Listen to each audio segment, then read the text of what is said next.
ها هم مرة أخرى الإخوان المسلمون، ولكن بشكل مختلف لم يعتاده الناس عن تلك الجماعة. فمن الطبيعي إذا استوقفت أحدا في الطريق وسألته عن الإخوان المسلمون سيخبرك ببعض الجمل أغلبها لا يخلو من تلك الكلمات: لحية، تشدد، تأخر، تذمت.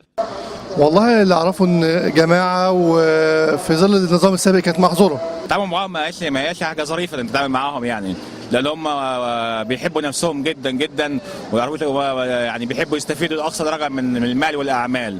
وإذا سألته من أين يأتي بكلماته تلك وهل هي بناء على موقف شخصي سيفاجئك بلا، بل ما تقوله الناس وما سمعه منهم من الجرايد، من خلال الاعلام وصورتهم اللي بتظهر في الاعلام.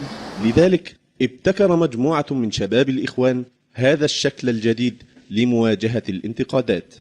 إنها صفحة على الفيسبوك تحت عنوان انتعي الإخوانجي، فكاهية مرحة خرجت من رحم الاتهامات اليومية للإخوان بتسببهم في كل ما هو سيء في مصر. فعلى سبيل المثال لا الحصر مشكلة سرعة الإنترنت، فستجد أحدهم يقول: يا شباب احنا اسفين على بطء تحديث الصفحة بعض الأوقات، بس نعمل ايه، النت في إيران صعب جدا.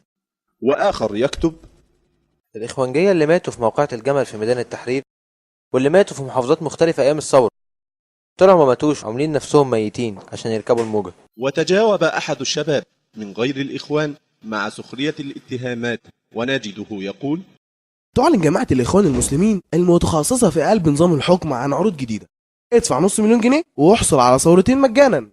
وآخر يكتب: وسمعنا الكابتن الكبير بتاعنا قوي حسن شحاتة بيقول الإخوان هم السبب في الخسارة. ليه؟ لأن الكورة كفر والهجمات مرتدة. يبقى ايه الموضوع يا جماعة بقى؟